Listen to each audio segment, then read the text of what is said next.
If you've logged into Jamboard lately, you will notice this message up at the top as soon as you open a Jamboard. It says that Jamboard is going away, which you might have heard about, and there are several solutions to save your Jamboards moving forward. Starting on October 1st, your app will be view only, so you'll want to make sure that you download your jams before that date. So you have two options for downloading them. So if I go over here to my Jamboards, I can see several different Jamboards that I've created in the past. I can click on one of them and then I can download it. I can download it as a PDF, or I can save this frame as an image. So if I choose the download as PDF option, this will create all of the pages of this Jamboard, all 11 of them, into one PDF document. It takes a little bit of time as it's converting it into a PDF document, depending on the size of your Jamboard. It'll go into downloads,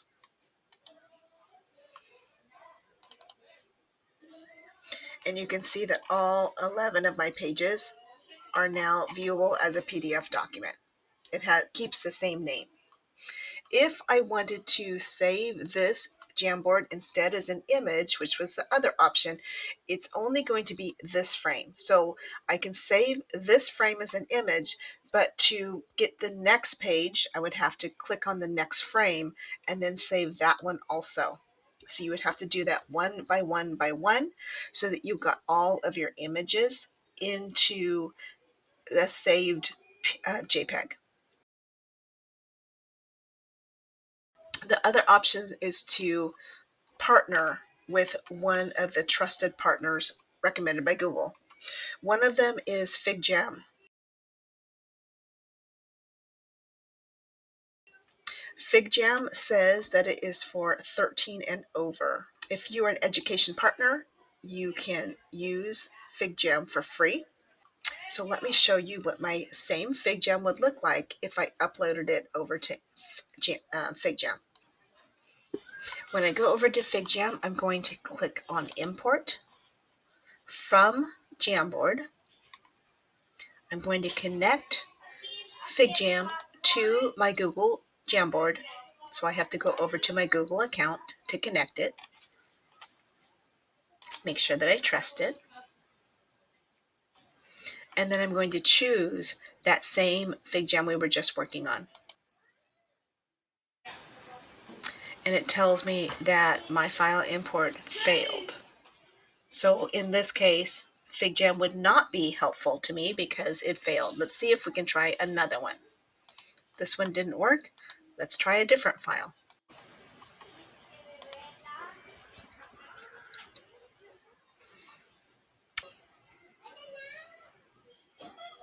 This one imported successfully. Let's see if it looks the same. It looks similar, but it does not have all of the same features. So if I look at Lucky Leprechaun name over here on my FigJam, this should have been how my first page looked. But over in FigJam, this is how my page looks.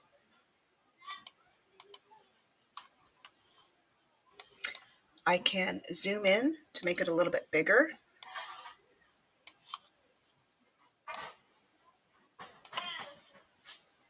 That you can see it this frame kind of overlaps that frame.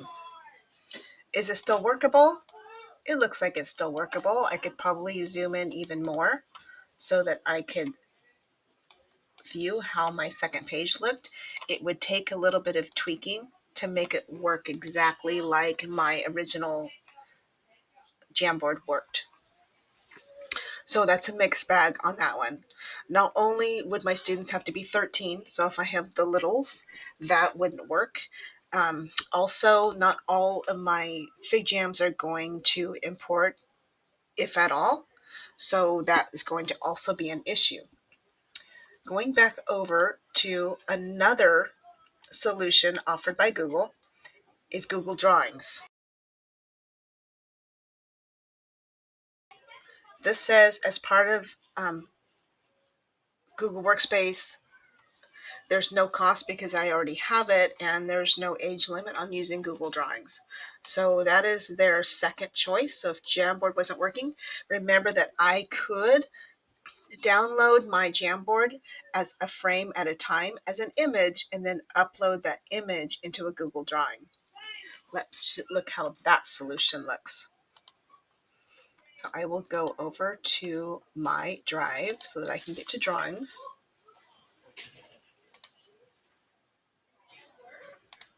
And then I'm going to go back to this one because this one did open up in FigJam. I will download this first page, this frame as an image, and then into my drawing I will insert from my computer.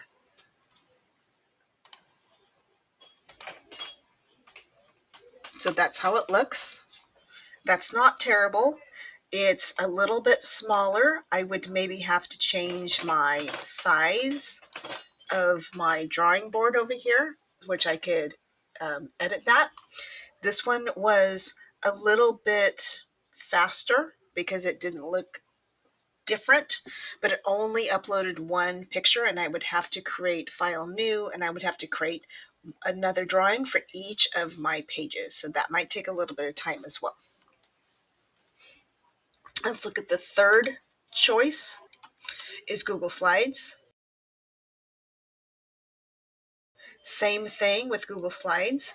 It's already included in my Google Workspace, so there's not going to be an age limit on it. But in order to get my slide to look exactly like my FigJam, I'm going to have to upload that picture in exactly the same way. So if I go over here to my waffle, click on Slides, create a new slide presentation, change my layout to blank, insert my image, uploading it from my computer. Here's my image.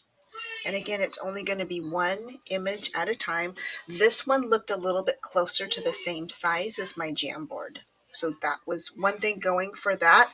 Since I had already downloaded this first page as an image, that seemed faster, but I had already done those steps. So keep that in mind. So when using either Google Draw or Google Slides to import your images from your Jamboard, you can mimic what a sticky note is with shapes. So you could go up here to get your shape and make it look like a sticky note. You can add the colors here by clicking on it and then Control D to duplicate so that you have a stack of sticky notes ready to go. You can make them different colors. Again, this will be a little bit more work on your end to get it ready for your students, but as I add my different images for each page of my Jamboard, you can see that it could look similar. Another choice is to do Lucidspark by Lucid Software. One says that it's for all ages, and they have some policies to use it for educational institutions. I tried it out with a free account. So this is Lucid. Lucid did not have an option to upload that was easy to look at. So it looks like, again, I'm going to have to recreate this. It talked about how to upload your Jamboards into Lucidspark, but it also talks about how when you import them, you have to contact the sales team, you have to get some extra permissions there to do that. And then it says that you can insert a gem as an image. So same thing as when we added the image into Google Drawings or into Google Slides, that's kind of how it's going to work here. Is it going to be an exact replica? Well, it's not going to have all the same features because you are just adding it as an image. You're basically going to be recreating your Jamboards with all of these solutions so far. Moving on, we'll go to Miro.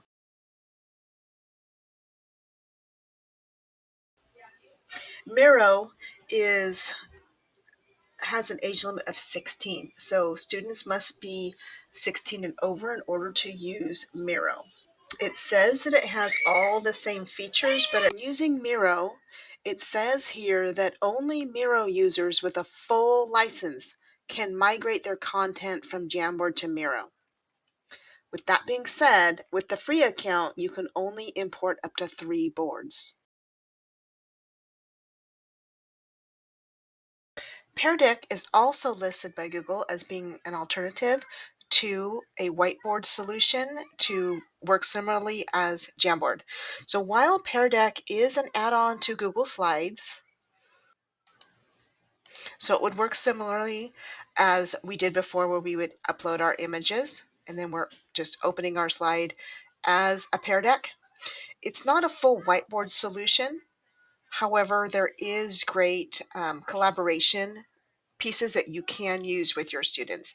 So just to show you over here, there are premium versions and free versions. So in the premium version, which I have here, you can do drawing, but in the free version, you cannot do drawing. So that's one of the limitations. You could do text boxes back and forth with the students. You can see what the students are doing in real time and even display those to the whole class. Another option not mentioned by Google is to use Canva. Canva is free for education. So if I wanted to use Canva, I would have to upload one of my images. Notice that it uploaded all of my images for that jam. So just by going to upload, it did all of them. But then helping my students to navigate this, I would have to do some training on the back end to show them how they could use this and how they could use a tool over here to then replicate what a sticky note would be. But this is another option. Another option not mentioned by Google is that you could use this with Kami. So if you have downloaded your jams as a PDF, you can open those with Kami. For right now, I'm right inside the Jamboard app, and I'm going to open this with Kami right from here. So you can see that it's a little bit zoomed in, so I can reduce this just by going to the minus or picking a percentage. I'm going to fit the page, and then there I am. I can automatically start using this to replicate a sticky note. I'm going to have to use shapes and then create a shape over here. I can change what color it's going to be, and then they can draw inside of that, and they can even just do a text box and like that. So you can choose to make a text box inside of a sticky note, or you can just add a text box. And so the students could easily do this as well.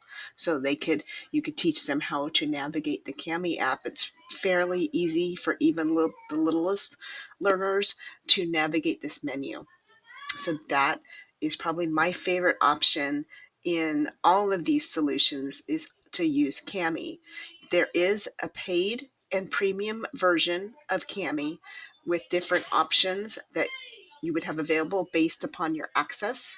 You could also use Google Slides, would be my second favorite, because both of these solutions would be the least amount of rejiggering that you would have to do to utilize a similar experience with Jamboard, so that you wouldn't have to recreate the entire wheel. There is a free version of Kami available and also a premium version. Here is what's available in the basic plan and in the paid plan. So you can see you can draw in both plans, and you can have shapes in both plans. So those were the two pieces that we were using for our to replicate what a sticky note would look like, there's also text boxes in both plans. So in your basic plan, you would have the necessary features to be able to have your students respond and collaborate with you.